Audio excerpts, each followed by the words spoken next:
இன்னைக்கு தலைவர் ஆரம்பித்த இயக்கம் அம்மாவால் வளர்த்தெடுக்கப்பட்ட இயக்கம். அது இன்னைக்கு ஒரு ஒற்றுமை இல்லாமல் இருக்கு. இந்த ஒற்றுமையை தான் நான் வலியுறுத்தி இத்தனை ஆண்டு காலமாக சொல்லிக்கிட்டு இருந்தேன்.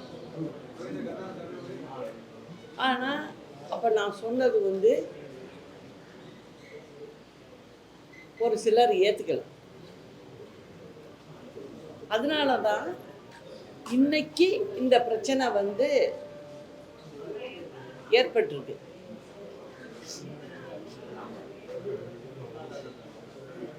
இந்த மாதிரி பிரச்சனைகள் கட்சியில் பொறுப்புல உள்ளவங்க உடைய ஒற்றுமை, அந்த ஒற்றுமைப்படுத்தக்கூடிய அளவுக்கு அதுக்கு பெரும் பங்கு வகிக்கிறது என்னன்னா மனசு தான். அதை தான் நான் புரிஞ்சுக்கிறேன். இது நான் இப்போ புரிஞ்சுக்கிட்ட விஷயம் இல்லை. தலைவர் மறைவுக்கு பிறகு ஏற்பட்ட நிகழ்வுகள்லாம் உங்களுக்கெல்லாம் தெரிஞ்சிருக்கும். சின்ன வயசுக்காரவங்களுக்கெல்லாம் கேள்விப்பட்டு புரிஞ்சுக்கிட்டு இருப்பீங்க. நானும் பல முறை சொல்லியிருக்கேன். அன்னைக்கு அம்மாட்ட ஒரு பழக்கம், எல்லாரும் அம்மாவை பற்றி சொல்லுவாங்க, ரொம்ப கோபக்காரங்க, ரொம்ப அழுத்தமாக எதையும் டக்குன்னு ஒத்துக்க மாட்டாங்க அப்படின்னு. அம்மா கிட்ட நான் பழகின வரைக்கும் நான் பார்த்தது அப்படி இருப்பாங்க சில விஷயத்தில். அது எப்போ அப்படின்னு பார்த்தீங்கன்னா தவறான விஷயங்களில் கண்டிப்பு நிச்சயம் வேணும், அது இருக்கும் அம்மாட்ட. அது நல்ல விஷயம்தான் நானே நினைப்பேன். ஆனால் அதே சமயம் கட்சியில் சில பிரச்சனைகள் வரும்போது நான் தான் பக்கத்தில் இருக்கிறவன், எடுத்து சொல்லுவேன். அவங்களுக்கு எடுத்து சொன்னால் அதை கேட்டுக்கிறவங்க அம்மா. அதனால் எனக்கெல்லாம் பல பிரச்சனைகள் ரொம்ப ஈஸியாக நல்லபடியாக நாங்கள் முடிப்போம். அதுக்கு அம்மாவோட ஒத்துழைப்பு ரொம்ப இருந்துச்சு. நான் ஏன் அதை இவ்வளோ ப்ரெஸ்ஸுக்கு மத்தியில் சொல்கிறேன் அப்படின்னா, அம்மாவுடைய ஒரு பக்கத்தை மட்டுமே சொல்லுவாங்க எல்லாம். ஆனால் அம்மா போல நியாயம் இதுதான், தர்மம் இதுதான் அப்படின்னு நம்ம எடுத்து சொன்னோம்னா அடுத்த பேச்சு இருக்காது. சரி செய் அப்படின்னு சொல்லுவாங்க. எனக்கு நானும் நல்லபடியாக தான் அதை செஞ்சு முடிச்சிருக்கேன். அதுபடி தான் ரெண்டாக பிரிஞ்சு வெவ்வேறு சென்னத்தில் நின்று கோர்ட்லையெல்லாம், சுப்ரீம் கோர்ட்லையெல்லாம் கேஸ் நடக்குது. அந்த மாதிரியெல்லாம் இருந்தப்போ கூட என்னால் ஒத்துமைப்படுத்த முடிஞ்சுது. அப்போ அதை சொல்லி புரிய வச்சு, நம்ம இப்படி இருக்கிறதுனால திமுகவுக்கு லாபமாக இருக்குது. நான் எப்போதுமே ரொம்ப யோசிப்பேன் எல்லா விஷயத்துலேயும். முடிவெடுக்கிறதுக்கு முன்னே எடுத்து தான் அதை செஞ்சு பழக்கம் எனக்கு. திமுகவுக்கு இடம் கொடுக்கக்கூடாது. திமுக என்பது நம்ம தலைவரை வெளியில் அனுப்பின கட்சி. அது திமுகவுக்கு எலக்ட்ரிசிட்டி பில்லு அவங்க ஆஃபீஸுக்கு கட்டக்கூட வழி கிடையாது. அதை கட்டினவர் புரட்சி தலைவர். நடிகராக இருக்கும்போது அவர் தான் எல்லா செலவையும் பார்த்துருக்கார். அவரையே கிள்ளுக்கிற மாதிரி தூக்கி போட்ட கட்சி இது. அதனால இதுதான் தீய சக்தி அப்படின்னு எங்கள் தலைவர் எங்களுக்கு அடையாளம் காட்டியிருக்கார். அந்த நினப்பில் தான் அதிமுக வளர்ந்துருக்கு. எங்களுடைய இரத்தத்தில் கூட திமுக எதிர்ப்பு தான் ஓங்கியிருக்கோம். அது மட்டும் இல்லை, அதுக்கு பிறகு அம்மாவுக்கு துணையாக நான் இருக்கேங்கிறதுனால திமுக எந்தெந்த வழியிலெல்லாம் எங்களை கஷ்டப்படுத்தி இந்த அதிமுகங்கிறத அழிச்சிடணும்னு முடிவு பண்ணி வேலை பார்த்தாங்க. அப்போ கூட நாங்கள் 2 பேரும் பெண்கள் தான். நாங்கள் கொஞ்சம் கூட தலைவணங்கலை. என்ன பண்ணுவேன் நீ பண்ணு, கேஸா போடு அப்படின்னு சொல்லி ஃபேஸ் பண்ணவங்க. இப்போ 4 வருஷம் நான் உள்ளரே இருந்துட்டு வந்திருக்கேன் இயக்கத்துக்காக. இது எல்லாம் நடந்துச்சு. இப்போ போய் கனவுல கூட எங்களுக்கு வரக்கூடாது. அதிமுககாரவங்களுக்கு கனவுல கூட வரக்கூடாது திமுகவோட அலையன்ஸ் போடுறதுங்கிறது. அதை விட தவறான விஷயம் வேற எதுவுமே கிடையாது. நான்லாம் அந்த சேதி காதில் விழுந்த உடனே 4 நாளாக சாப்பிட்டு 4 நாளாச்சு. தூக்கம் இல்லை எனக்கு. எப்படியெல்லாம் வளர்த்து வந்த கட்சி இது. நெருப்பாற்றில் நீந்தி நாங்கள் கரையில் ஏறினோம். நாங்கள் அப்படி இருக்கும்போது அவங்களோட போய் கை கோக்கிறதா, இது எந்த விதத்துலையும் நியாயம் இல்லை அப்படிங்கிறதுல நான் என் மனசு தெளிவாக இருக்கு. இப்பயும் இருக்கும், நாளைக்கும் இருக்கும். இன்னைக்கு நான் டிவியில் நடந்த நிகழ்வுகள்லாம் பார்த்தேன். ஒரு சின்ன சந்தோஷமும் எனக்கு அதில் என்னன்னா, திமுக எதிர்ப்பு இருக்கு, எங்ககிட்ட உள்ளவங்கள்ட்ட இருக்கு அப்படிங்கிறதெல்லாம் எனக்கு அது பெருமை. அதே சமயம் எங்கள் ஆட்களுக்கு, எங்களுடைய இயக்கத்தை சேர்ந்தவங்களுக்கு நான் சொல்கிறது என்னென்னா, எல்லாரும் ஒத்துமையாகும். இப்பயும் அதை தான் சொல்கிறேன். நம்ம எங்கே தவறு செஞ்சுருக்கோம்னா அந்த இடத்துல தான். அந்த இடத்துல ஒன்றாக இருந்திருந்தால் இன்னைக்கு எந்த ஆட்சி இருக்கும்? ஒவ்வொரு தொண்டனும் அதை நினைக்கிறாங்க. கீழே அதை செய்ய தவறி இருக்கிட்டீங்க. சரி, இப்போ கூட ஒன்றும் இல்லை. ஏன்னா நாங்கள்லாம் எல்லாத்தையும் பார்த்தனாங்க. நாங்கள் அதாவது இந்த அளவுக்கு இந்த இயக்கம் இருக்குமா அப்படின்னு நினச்ச காலங்கள்லாம் இதே தமிழ்நாட்டில் இருக்குது, தலைவர் மறைவுக்கு பிறகு. அதனால் ஒன்றும் அழிஞ்சு போடுறது கிடையாது. எங்களுக்கு அந்த வில் பவர் இருக்குது. நாங்கள் மீண்டும் வருவோம், மக்களுக்கு செய்வோம் அப்படிங்கிறது எனக்கு 100% இருக்குது. நான் எதையும் விளையாட்டாவே பேச மாட்டேன். ஆனால் இதுக்கு தேவை இப்போ ஒன்றே ஒன்று தான், ஒற்றுமை தான். அந்த ஒற்றுமை மட்டும் இருந்தால், எல்லோரும் ஒன்று கூடிட்டால், அதுக்கப்புறம் கடல் தான் அதிமுக. அதை யாரும் சுருக்கி எடை போட முடியாது. நிச்சயமாக சொல்கிறேன். அது எப்படி இருக்குங்கிறத நீங்கள்லாம் பார்ப்பீங்க, நிச்சயம் பார்ப்பீங்க. அதுக்கு உண்டான அறிகுறிகள் அத்தனையும் எனக்கு தெரியுது. நீங்கள் பார்த்தீங்கன்னா ஒன்றே ஒன்று, அதை தெரிஞ்சுக்கிட்டீங்கன்னா கூட போகும். எங்கள் இயக்கத்தில் உள்ளவங்க, அதாவது ஒரு பயிர் பண்ணியிருக்கீங்க, நெல் பயிர் பண்ணியிருக்கீங்க, அங்கே ஒரு நாற்று வளருது, அதில் உள்ள நெல்மணிகளோடு அது தூக்கி அந்த வெயிட்டை தாங்கி நிற்கிது. அந்த சமயத்தில் பெரிய புயல் மாதிரி காற்றடிக்குது. அந்த காற்றுல அது என்ன பண்ணுது? அந்த ஒரு நாற்று பண்ணுறத நீங்கள் செய்யுங்கன்ற என்ன செய்யுது? வளைஞ்சு கொடுத்து போகும். அதனால ஒரு விவசாயி காப்பாற்றப்பட வைக்குது. அந்த நெல்மணி உதிராமல் பார்த்து ஒடிஞ்சு விடாமல் காப்பாற்றுது அந்த ஒரு சின்ன நாற்று. அந்த மனப்பான்மை மட்டும் இருந்தால் போரும், எல்லாத்தையும் சாதிக்க முடியும் அப்படிங்கிறதா என் கருத்து. என்னை பொறுத்த வரைக்கும் இது ஒற்றுமைப்படுற நேரம். இதில் ஒற்றுமையோடு இருந்து நம்மளுக்கு முதல் எதிரி யார், அதை நம்ம ஃபேஸ் பண்ணணும். வருங்காலங்களில் தேர்தலில் அந்த வெற்றியை நம்ம வந்து நம்ம இருபெரும் தலைவர்களுக்கும் கொடுக்கணும் அப்படிங்கிறது தான் என்னோட ஆசை, என்னோட நினப்பு அதுதான். அதனால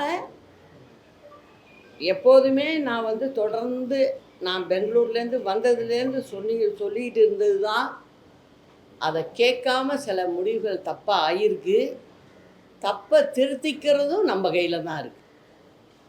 அப்படிங்கிறத சொல்கிறதுக்காக தான் உங்களை எல்லாரையும் வர சொன்னேன். உங்களுக்கு எல்லாமே என் மனசில் இருந்ததை சொல்லிட்டேன். இதுதான் எங்கள் இயக்கத்தில் காலகாலமாக இருக்கிற தொண்டர்களுக்கு ஒரு பாதுகாப்பு, எல்லோருக்கும் நல்லது, பொதுமக்களுக்கும் நல்லது. அதை சிந்தித்து எல்லாரும் செய்யணும்னு தான் என்னோட ஆசை. அதுக்கு நான் முழுசாக என் மனசில் எந்த வித பிரிவினையும் கிடையாது அப்படிங்கிறதையும் நான் சொல்லிக்கிறேன். இது வந்து காலத்தின் கட்டாயம். அது நம்ம வந்து ஒன்றிணைந்து செயல்படணுங்கிறது தான். வேறு எல்லாத்தையும் மறந்துடுங்க. இப்போ நாங்கள் அப்படி அம்மா மறந்து செஞ்சது தான் எங்களுக்கு நல்லதாக வந்தது. நாங்கள் ஏற்கனவே நான் கண்கூட பார்த்தவன். ஆரம் வீரப்பனை போல ஒரு எதிர்ப்பு, அம்மா எதிர்ப்பு வேறு யாருமே இல்லை. உங்களுக்கெல்லாம் தெரியறதுக்கு வாய்ப்பு இல்லை. நான் சொல்கிறேன், பக்கத்தில் இருந்தவன். ஆரம் வீரப்பன் வந்து அம்மாவை வைக்கக்கூடாது, மெம்பராக கூட இருக்கக்கூடாது, கொள்கை பிறப்பு செயலாளராக அம்மா இருக்காங்க அப்படின்னு சொன்னவர். திருப்பி என்னாச்சு? காலம் மாறுது, தலைவர் மறைவு, எல்லாம் நடக்குது. அதுக்கு பிறகு அம்மா வந்து பிரிஞ்ச கட்சி ஒன்றிணைஞ்சு பொதுச் செயலாளர் ஆகுறாங்க. அப்போது எலெக்ஷன் வருது, எல்லாருக்கும் சீட்டு யார் யாருக்கு என்னன்னு கொடுக்குறாங்க. ஆரம் வீரப்பனுக்கு கொடுக்கல. ஏன்னா அம்மாவுக்கு அந்த கோபம். நான் என்ன பண்ணேன், சரி இருக்கட்டும் அப்படின்னு சொல்லி வேறு ஒன்றும் நான் சொல்லிக்கல. நீங்கள் 2 தொகுதியில் நின்றுங்கன்னு மட்டும்தான் சொன்னேன். அதுலேயும் ஒரு சூட்சமாக வச்சு தான் நான் சொன்னேன். ஒன்று 2லையும் ஜெயிப்பாங்கன்னு எனக்கு தெரியும். ஒன்று வந்து ரிசைன் பண்ணி ஆகும். சரி, நம்ம பின்னாடி அம்மாவை சரி பண்ணி அதில் அவரை நிற்க வச்சுக்கலான்னு நினச்சேன். அன்றைக்கி அதை நான் வந்து செஞ்சேன். அவரை வந்து நாங்கள் அங்கே நிற்க வச்சு காங்கேயத்தில் வெற்றி பெற வச்சோம். சரி, அடுத்தது கவர்னரை பார்க்க அம்மா கிளம்புறாங்க. மினிஸ்டர்ஸ் லிஸ்ட்டு, கேபினட் லிஸ்ட்டை எடுத்துக்கிட்டு புறப்பட போகிறாங்க. யார் யாருக்கு என்னென்ன துறை எல்லாம் போட்டாச்சு. பூஜை ரூமில் வச்சு கொண்டு வந்து கொடுத்து கையெழுத்து போட்டு கவர்லையும் போட்டாச்சு. இன்னும் 10 நிமிஷத்தில் அம்மா புறப்படணும். எனக்கு தெரியும் வேறு பேர் இல்லைன்னு. உட்காந்தேன் பக்கத்தில். எல்லாம் ரைட்டு, நல்லதோ கெட்டதோ அவர் தலைவர்கிட்ட மேனேஜராக இருந்து அவருக்கு நம்பிக்கைக்குரிய கடைசி வரைக்கும் இருந்திருக்கார். உங்கள் மேலே ஏதோ அவருக்கு ஒரு வருத்தம், நம்மளை விட சின்ன வயசு, இந்த அம்மா வந்து கட்சியில் மேலே வருது அப்படின்னு நினச்சிருக்கலாம். அது அவருடைய அறியாமைன்னு தான் சொல்லணும். ஆனால் இப்போ போய் நீங்கள் வந்து பொதுச் செயலாளர், நீங்கள் உங்களுக்கு வந்து விருப்பு வெறுப்பு, ஜாதி வெறுப்பு, இது எதுவுமே இருக்கக்கூடாது. நீங்கள் ஒரு பொதுச் செயலாளருங்கிறப்ப உங்களுக்கு எல்லாரும் ஒன்று தான். அதனால் இதில் எனக்கு வந்து வருத்தம் இருக்குது. என்ன வருத்தம் சொல்லு? இல்லை, அவருக்கும் ஒரு மினிஸ்டர் கொடுக்கணும், அது முறை அப்படின்னு ஸ்ட்ராங்காக சொல்லிட்டு உட்காந்து. ஆனால் அம்மாவுக்கு என்னை பற்றி புரியும். எதுவும் அம்மாவோடைய நல்லதுக்கு தான் சொல்லுவேன், இந்த கட்சியோட நலனுக்கு சொல்லுவேன் அப்படிங்கிறது நல்லா தெரியும். உடனே என்ன பண்ணாங்க, ஆஃபீஸுக்கு இன்டர்காம் பண்ணி, இந்த லிஸ்ட்டை கொடுத்து அனுப்புகிறேன், எஜுகேஷனை இவருக்கு போடுங்க அப்படின்னு சொல்லி போட்டு கொடுத்துட்டு, நான் கூப்பிட்டு அவர்கிட்ட பேச மாட்டேன், சொல்ல மாட்டேன். நீ கூப்பிட்டு வேணா பேசு. அந்த கோவம் தனியலை.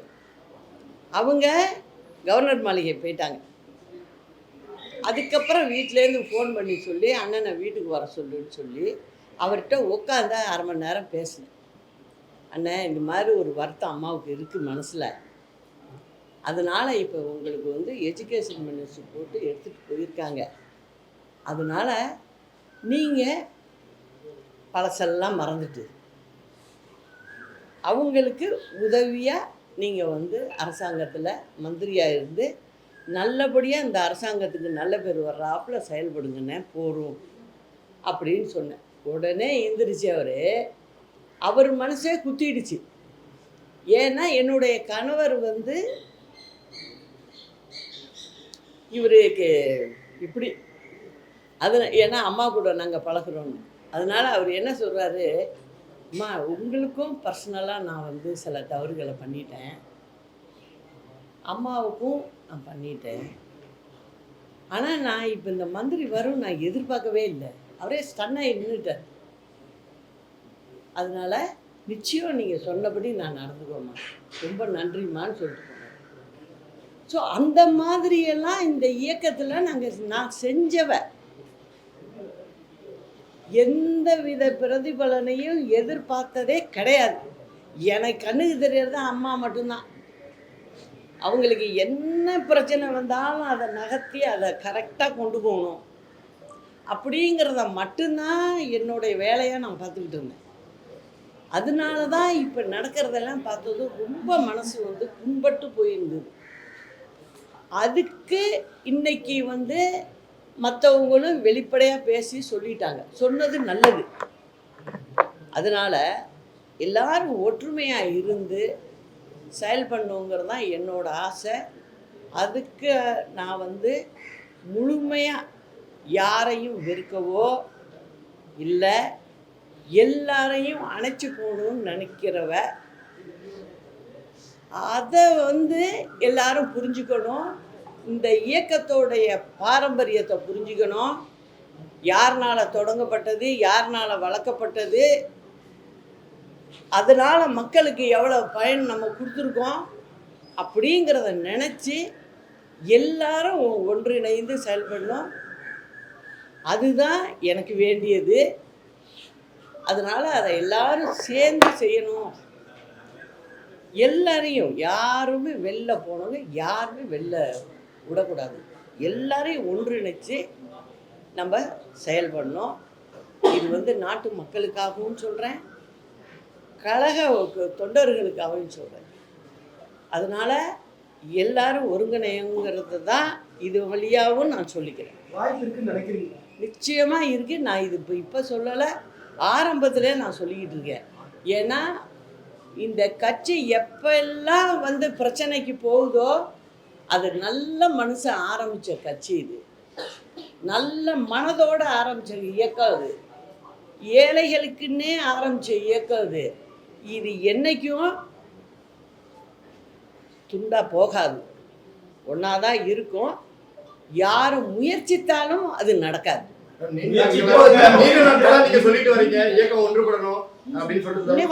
நான் தான் சொல்றேன், அதுக்கும் நான் முயற்சி பண்ண நிறைய பண்ணுவேன். அது பண்ணாமல் இன்னைக்கு ஒரு நாள் கூட நான் இருந்ததில்லை. ஒருத்தவங்களுடைய பிடிவாதம், நான் திரும்ப திரும்ப சொல்கிறேன், அது இல்லாத ஒரு சூழ்நிலை இன்னைக்கு உருவாகிருக்கு. அந்த சூழ்நிலை எல்லாரும் மனசு வச்சு செய்யணுங்கிறது தான் என்னோட எண்ணம்.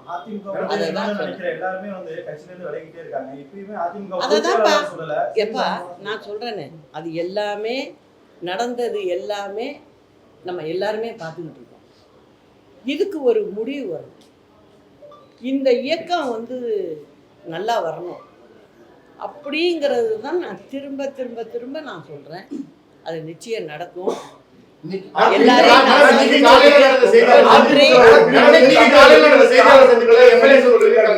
நான் தான் சொல்றேன்ல, முதல்ல இயக்கம் ஒன்று சேரணும். ஒன்று சேர்ந்து நல்ல முடிவாக எடுத்து நல்லா செயல்பட கொண்டு போவோம். நான் சொல்லிவிட்டேன். நான் இப்போ ஆரம் வீரப்ப விஷயத்திலே உங்களுக்கு ஒரு கோடு கொடுத்தேன். நீங்கள் தான் புரிஞ்சுக்கணும் அதை. விகே சசிகலா அவங்கள சேர்க்கணும் கட்சிக்குள்ள, அதே போல சேர்க்கணும்னு சொல்லிருக்காங்க. ஏங்க நான் என்ன சொல்றேன், எங்கள்கிட்ட இருந்து வெளில போனவங்க யாரா இருந்தாலும் நான் சேர்க்க முயற்சிப்பேன் தான் நான் திரும்ப திரும்ப சொல்றேன். வெளியில போனவங்களையும் சொல்றேன். நான் எல்லாரையும் வேற கட்சிக்கு கூட போயிருக்கலாம், அதை பத்தி இல்லை. எப்படி வேணாலும் பண்ண முடியும்.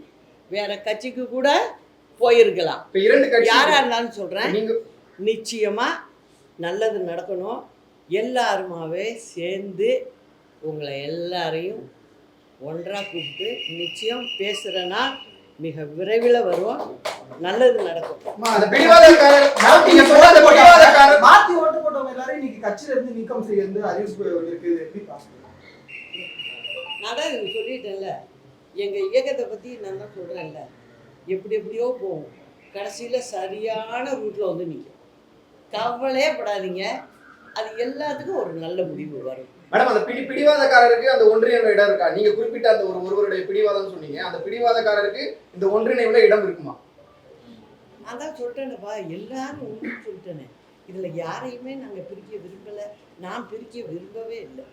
எல்லாரும் தவறே செய்திருந்தாலும் இந்த கட்சி இந்த நிலைமைக்கு ஆறதுக்கான காரணமாக அதாவது நான் தான் சொல்றேனே, தவறே செஞ்சிருந்தாலும் எல்லாருக்குமே ஒரு சான்ஸ் கொடுத்து அவங்களையும் சரி பண்ணுறது தான் எங்கள் கட்சியினுடைய ஆரம்ப காலத்து வழக்கமே. இன்னொன்று தலைவரை பற்றியும் சொல்லிடுறேன், அம்மாவை பற்றி சொன்னேன், அதுவும் நான் இருந்து பண்ணது, அதனால் சொல்கிறேன்.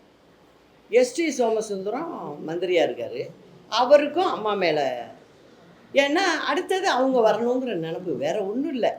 அம்மா மேலே பர்சனலாக வேறு ஒன்றும் இல்லை, அப்படி இருக்கார். அவரும் என்ன பண்ணுறாரு, அம்மாக்கிட்ட வந்து சண்டை போட்டுக்கிட்டு, அந்த சண்டை வந்து பேச்சினால இல்லை, எழுத்துனால. ஒரு நிகழ்ச்சிக்கு கொள்கை பரப்பு செயலாளர் வந்து எந்த ஊருக்கு போகிறீங்கன்னு கேட்குறாங்க, வீர வணக்க நாள் நிகழ்ச்சி அது, அன்னைக்கு கேட்குறாங்க. அதுக்கு அவர் கொடுக்குறாரு, தஞ்சாவூர் போகிறேன் அப்படின்னு கொடுக்குறாரு. ஏன்னா அமைச்சர்கள்லாம் நம்ம கேட்டு அவங்க எந்த ஊருக்கு போகிறாங்கன்னு கேட்டுக்கிட்டு தான் பண்ணணும், அந்த மாதிரி ஒரு முறை. அதை பண்ணும்போது அவர் தஞ்சாவூர் போகிறேங்கிறாரு. ஆனால் தஞ்சாவூருக்கு அன்றைக்கி அவர் போகலை. தலைவர் வந்து சிஎம் வந்து வேறு ஏதோ வேலை கொடுத்துருக்காங்க, அதை செய்ய போயிட்டார் அவர். அதை அங்கே உள்ள மாவட்ட செயலாளர் மற்றவங்களாம் இவரை நிகழ்ச்சிக்கு வரலை அப்படின்னு சொல்லி, அப்போல்லாம் அவங்க மாதிரி மீடியா கிடையாது, பேப்பர் மீடியா தான். அதுலேருந்து வரும் பேப்பர் கட்டிங் அம்மாவுக்கு வரும். அம்மா வந்து கொள்கை பரப்ப சொன்னால் சும்மா பேருக்கு பக்கத்தில் டிகிரி போட்டுக்கிட்டு வேலை செய்கிறவங்க இல்லை, ப்ராக்டிக்கலாக வேலை செய்கிறவங்க. அவங்க எல்லாத்தையும் பார்க்குறாங்க. பார்த்துட்டு இவருக்கு ஒரு கடிதம் கொடுக்குறாங்க, ஏன் நீங்கள் வந்து நீங்கள் கேட்ட ஊருக்கு செல்லவில்லை, இவ்வளோ தான் கேட்டது. அதை அவர் ஒரு ப்ரெஸ்டீஜாக எடுத்துகிட்டு, இந்த அம்மா ஜூனியரு, நம்மள்கிட்ட எப்படி கேள்வி கேட்கலாம், நம்ம ரெவன்யூ மினிஸ்டரு அப்படிங்கிற ஒரு வருத்தம் அவருக்கு. அதை வச்சு என்ன பண்ணுறாரு, அவர் கட்சியிலேருந்து வெளில போகிறதுக்கு ரெடி பண்ணி, அவர் வெளில போனதுக்கு காரணமே அந்த ஒரு ரீசன் தான். அதுக்கப்புறம் என்ன ஆகுது, பின்னாடி ஒரு நேரத்தில் அவர் வேறு யாரும் இல்லை, எனக்கு உறவினர் தான். அதனால் தலைவர் என்னை கூப்பிட்டு வந்து, இது மாதிரி உங்கள் உறவினர் தானே அவர், என்ன அது இப்படி பண்ணிட்டாரு அப்படின்னு சொல்கிறார். அவர் கட்சை விட்டு வெளில போகிறதுக்கு முன்னே ஒரு நிகழ்ச்சி நடக்குது. என்ன, முதலமைச்சர் வந்து நேராக அவருடைய இல்லத்துக்கு செல்கிறார், எஸ்டி சோமசுந்தரம் இல்லத்துக்கு செல்கிறார். போய் நைட்டு உட்காந்து எங்கே அப்படின்னு அவர் மனைவிட்ட கேட்குறாரு. அவங்க மனைவி என்ன சொல்கிறாங்க, வெளில போயிருக்காரு. ஒரு சிஎம்கிட்ட வந்து வீட்டுக்குள்ளே இருக்கிறப்ப வெளில போக தெரியாமையா போகும். அவர் ஒன்றும் காமிச்சிக்கலை, அங்கே உட்காந்து கேட்குறாரு. கேட்டுட்டு நைட்டு இரவு 12 மணி வரைக்கும் அந்த வீட்டில் உட்காந்துருந்து,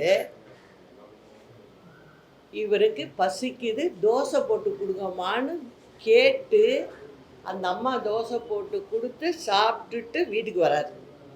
இந்த விஷயத்தை எனக்கு சொல்கிறார், இது மாதிரி நடந்துச்சு. ஆனால் மறுநாள் அவர் கட்சியை விட்டு போயிட்டார். தலைவருடைய ஸ்டேட்டஸ் என்ன அன்னைக்கு? அவர் போய் எஸ்டிஎஸ்சி வீட்டில் உட்காந்து பேசணும்னு அவசியமே இல்லை. அந்த மந்திரி இல்லைன்னா வேற ஒரு மந்திரியை போட்டுவிட்டு போயிடலாம். ஏன்னா எங்கள் தலைவரோட குணம் எங்களுக்கு தெரியும். அப்படியாப்பட்டவர் இல்லை. முடிஞ்ச வரைக்கும் விட்டு கொடுத்து போவார். நான்லாம் அவர்கிட்ட கற்றுக்கிட்டது தான் அது. விட்டு கொடுத்து போவார். ஒரு மந்திரியை இவர் தான் உருவாக்குறாரு. அந்த மந்திரி வீட்டுக்கு போய் மத்திசம் பண்ண போகிறார். இது எங்கேயாவது நடக்குமா? ஆனால் நடந்துச்சு. அதுக்கு பிறகு இவர் போயிட்டார் வெளில. அப்படியும் இவர் தலைவர் இருக்கிற வரைக்கும் அங்கே வீட்டுக்குள்ளே வரல, வீட்டுக்குள்ளேயே ஒளிஞ்சிருக்கார். அதுவும் தலைவருக்கு தெரியும். சரிம்மா வந்தால் சொல்லுங்கள், நான் வந்துட்டு போனேன்னு போயிட்டார். திரும்ப ஒரு 2-3 வருடம் ஆச்சு. அதுக்கப்புறம் அவர் சென்னை ஆழ்வார்பேட்டில் பாஸ்டன் ஸ்கூலுக்கு பக்கத்தில் தான் அவர் குடியிருந்தார் ஒரு வீட்டில். அப்போ நாங்கள் வாக்கிங் போகிறோம். அப்போ யதார்த்தமாக என்னை பார்த்துட்டார்.